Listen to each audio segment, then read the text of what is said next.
Hello everyone and welcome to Tabletop Tea Time. This is where I invite some creators to join me to talk about a topic, and this time we've got to talk about Christmassy games and things you'd play at Christmas. First off, I'm going to be passing over to Barb from MeeplePhD, and well, I'm just going to warn you. In her segment, she will say something that is very, very wrong about an incredibly good game. That's all I'm going to say. I'll pass you over to her. Hi, I'm Barb, MeeplePhD, and today we're talking all about holiday-themed games, which made me go look at my game shelf and find the ones that I have that are themed for the Christmas season, the winter holidays. And it turns out I have only 3 of them.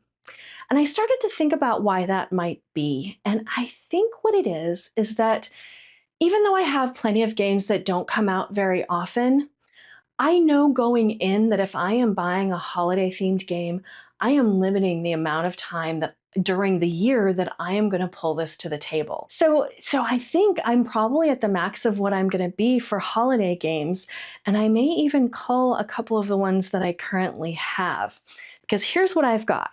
I have got a holiday-themed version of Flux, and I know this is a controversial game.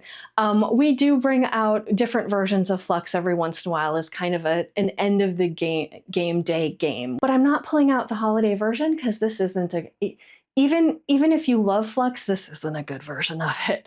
It doesn't have any of the creepers, and it doesn't have any of the many of the fun touches that some of the other versions have. Another game that I have is the Letters to Santa, which is the Christmas-themed version of Love Letter. Now, I hope this doesn't get me kicked off of Ollie's channel, but I don't like Love Letter. This one does come to the table a couple of times at Christmas since it's so fast, but it's one that I've thought about getting rid of just because I don't enjoy the gameplay. Sorry. The one that we do have that I love is the holiday special version of Super Skill Pinball. So this is a pinball simulation game where you're rolling dice and using them to move your ball around and hit different things on different pin boards. This version comes with 3 different boards. One is for Elf the movie, one is for A Christmas Story, and the other is National Lampoon's Christmas Vacation. This one is super fun to pull out. It's a game I love already in the other versions. This is a fun one to pull out during December to just get you into that seasonal feeling while you're playing your games. But it is really the only one that comes out regularly at Christmas and that I will suggest that we play at Christmas time. So I don't know, I'm curious to hear what others think. Am I kind of the weirdo here in not wanting to reserve my game shelf space for games that aren't going to come out except in December? Or is that kind of the norm, And are there that many holiday themed games?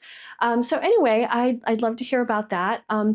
I hope I don't get kicked off this channel, but if I do, you can find me on my channel, which is MeeplePhD. You can also follow me on Instagram. Otherwise, I will see you next time.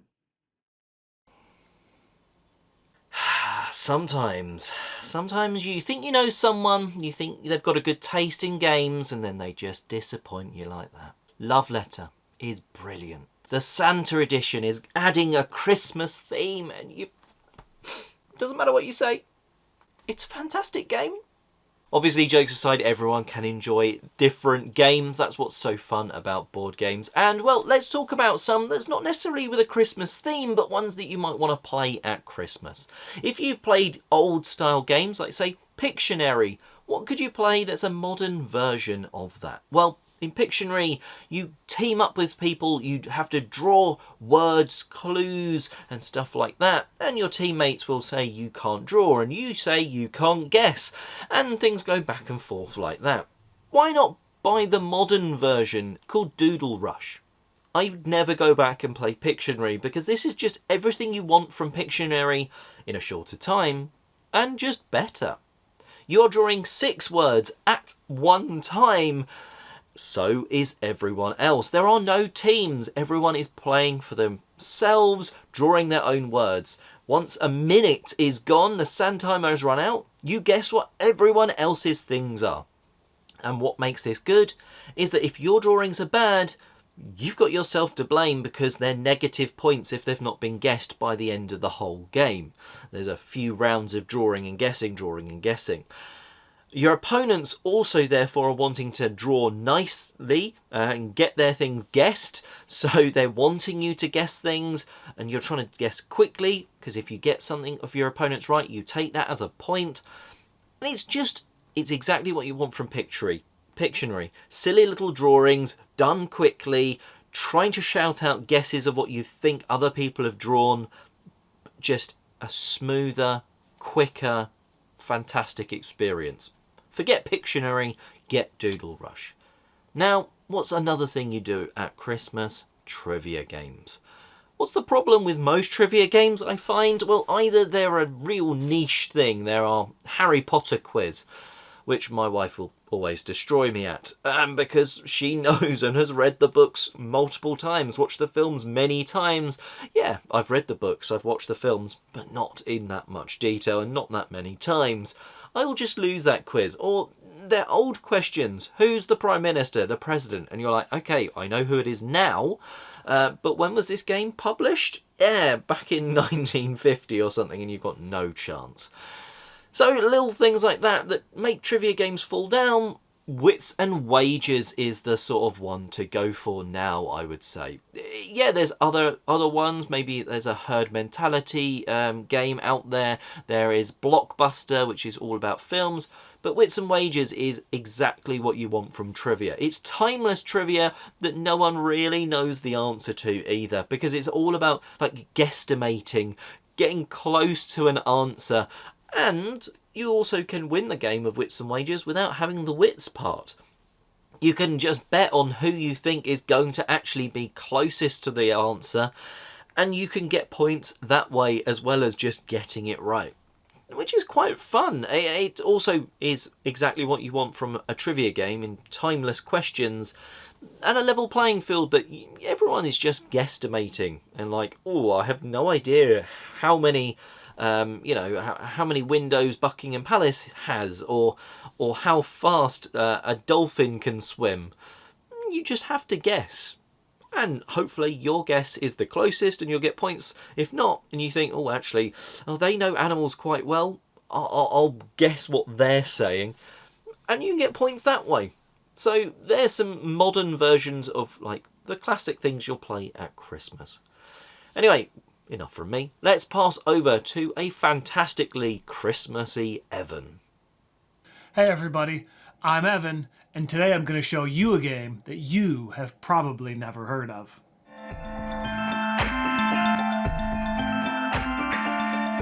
Happy holidays, everyone. The game I'm going to talk to you about today is a little game called Christmas Tree. I know there are multiple games with this title, but this is a small little card game from Taiwan by the same designer as Vegetable Stock. Let me go down to the table and I'll show you how it works. Okay, this is what a game of Christmas Tree would look like set up. At the beginning of the game, you are dealt 3 cards, and then these rows of cards are placed out on the table. There are 5 different suits in this game, with the Santa Claus suit being a wild suit that can count for anything. So, this is a set collection game, the idea is to make sets. And on your turn, you have a possibility of 2 different actions. The first action is to take a row of cards. The trick with that is if you want to take a row beyond the first one, you have to pay a card to each of those rows. So if I wanted to take this row right here, I'd have to pay 1 there, 1 there, 1 there. Take this row, and then that row refills back to its original number. The other option on my turn is to make a set of cards. So sets can be in sets of 3, 5, or 6 cards. So if I play a set of 3 cards, that is 1 point. So if I were to do that, you just flip 1 over, and that is your point. Then it would be the next person's turn. The trick with this is that when you play a set of cards, everyone else at the table has to discard half of whatever the suit is you just played. So if you play a set of cards that everyone is holding on to a lot of, they're going to have to get rid of half of them. Then, for every card discarded by everyone around the table, you get to draw up. So let's say I had played that set of 3 Christmas trees. The other players discarded, I don't know, 3 total.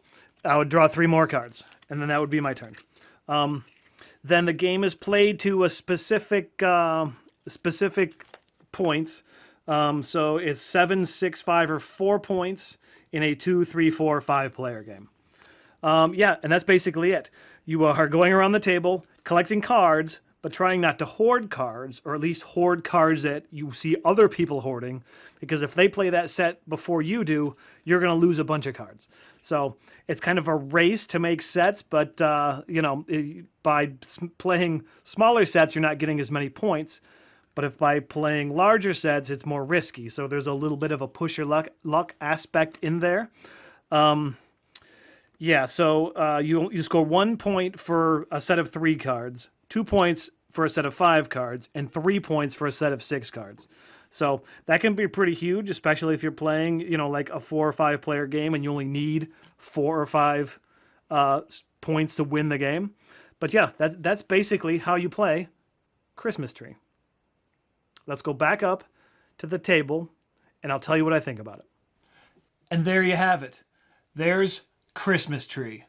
Now, as you can see, it's a very simple game. Maybe a little too simple. However, that doesn't mean it's not fun to play. Another game that's maybe too simple to play is the other game by this designer, and that would be Vegetable Stock. However, I don't think this one quite captures the simplistic brilliance of that one. Maybe not even close, but it's still enjoyable to play, especially this time of year, if you're looking for a little filler game. And you can handle a little bit of, not exactly take that, but like your plans getting ruined. And I know maybe that's not everybody's sort of thing this time of year. The season for happiness and giving can be ruined by a game that when you play certain cards, it ruins that person's plans. I don't know. So I do enjoy Christmas Tree. It's a good little filler for this time of year, like I said. So I would highly recommend this. So the question is, where are you going to find this? I do believe it is for sale on TBD's website. And if it is not, I will comment below, because otherwise then you're not going to find it. Because that's where I found it, but I did get this one last holiday season. And it was pretty inexpensive, just like the original Vegetable Stock was. So, if you're looking for a fun little filler that you can't take too seriously because, you don't want anybody's feelings getting hurt, then that's Christmas Tree. So, well, thanks for another tea time. Thanks for tuning in. And, I guess we'll see you on the next one, everybody. Bye. Okay, so now it is time for the Spotlight Creator segment where I invite a creator on, we interview them, rapid fire questions, and find out a little bit more about them so you can go and check them out alongside the other people that have sent stuff in for today's show, of course. But today we are joined by Melanie of Mel's Board Game Room. So please introduce yourself and tell us a little bit more about your channel. Hi, I'm Melanie from Mel's Board Game Room. So on Mel's Board Game Room, it's all about board games, and it's what I play, what I like, and what I got. So I'll do my monthly top 9. I'll do some live playthroughs and reviews, a few interviews from time to time as well. I'll do lots of game hauls and unboxing because I have a purchasing problem. I also do a podcast called The Board Game Specialist that I do with my friend Carla, and you can actually find the recording of that podcast on Mel's Board Game Room also. I think we can all safely say we have a little bit of a purchasing problem. Shelf pretty much proves that. But what would you say is your favourite game? So my favorite game right now, I'm going to say Endeavor Age of Sail. I just recently played it again and I forgot how good this game is. It was so much fun. I quite enjoy this one. Now, also, recently, I got my Kickstarter for Endeavor Deep Sea, the sequel, so I haven't got to play this one yet, so maybe Endeavor Age of Sail has been dethroned, and I just don't even know. Fingers crossed that the Deep Sea version is better for you, and let's follow that up by what's your favourite mechanism? For my favorite mechanism, I'm going to say multi-use card games. I love having the hard decisions of doing what to do with the cards. Are you going to keep them? Are you going to discard them? Are you spending them for resource? Are you keeping them for the abilities? Or are you going to use this section or that section of the cards? Every game that utilizes that mechanism tends to be a game that I enjoy. So definitely favorite mechanism, I'm going with multi-use cards. That's a pretty cool choice, and one that I think most people enjoy, even though they don't necessarily shout about it. Now, what would you say has the best component? So the game with the best component, easy question, without a doubt, that is Kiro. And let me show you what I mean. Kiro has a sand timer truck. And what's going to be happening is you have dice that you need to roll when you go out of the compound, I guess, and you're rolling these dice trying to get the resources that you need. So while you're doing that, you're going to take your sand timer truck and put it on its end, and you're utilizing your fuel. So if you run out of fuel, the turn ends and you didn't get to collect anything. So you're trying to roll as fast as possible before the fuel runs out. Now, eventually you're going to need to refuel as well. So you're going to do the refueling action, and then you're going to take your truck and you're going to put it on its nose to refuel. And the other player is going to take all those dice and he's going to roll it as fast as possible, trying to get all fire symbol, because that stops the refueling. So they're trying to make sure you don't get too much fuel. How cool is this? This is the best component by far. That is a really cool component. It actually makes a sand timer thematic, which is a cool twist. Now, what about your favourite meeple? So my favorite meeple is in the game Topiary. With topiaries, there's 4 different kinds of meeple. Each player will be utilizing one that represents their players. And my favorite one in this one by far is the green meeple, where there's a little guy in a wheelchair. I love how inclusive that is. This is the only game that I've come across one like this, and I think that's amazing. I hope that more games do this. I'm not sure I could think of any other meeple that is inclusive like that, so a nice and unique choice there. What game did you play last, though? The last game I played is Art Deco by Rio Grande Games, and it's a game designed by Teti Wu. Actually, I still have it set up on my table here. I'm quite impressed with it. It's a deck building art collecting game. Most of the art collection games I've played are auction games, which I quite enjoy, but the deck building aspect is very neat. Plus, you'll be collecting, like in your cards, you'll have gold to purchase artwork. You'll also have different types of artwork. And each artwork, the more you purchase, the more they go up in value. So then when you have them in your deck, then they're worth the purchasing power as well. You can use them to purchase more artwork. The whole thing is so neat how it all works. And then at the end, the collection you've put together and its worth, you tally those points and see who the winner is. So, Art Deco. That's one thing I really like about doing this, is hearing about a game I hadn't heard of. That's always nice when you hear about a new game that also sounds pretty fun. So thanks for bringing that to my radar. Now, aside from board games, let's get to know you a little bit better. What other hobbies do you have? So board gaming by far is my biggest hobby. That's the one that I spend the most time and the most resources for. But I do have a few other hobbies. One of them is drawing. So this is just something that I do for fun. Nothing serious. It's just something that I do from time to time, just because I enjoy it. I actually recently joined a daily challenge group, which I'm not doing daily. I'm way, way behind, but it's just a neat way of getting some drawing in. I also like to crochet. This is a little Among Us character that I had done for my son for Christmas a few years back. And I also did this poncho that I had made for my grandmother, which was given back to me once she passed away. So crochet and drawing, but by far board gaming. I honestly think if I could draw as well as you, I would be doing it all of the time, and that would be a major focus for me, because wow, you can really draw, and to be fair, crochet too.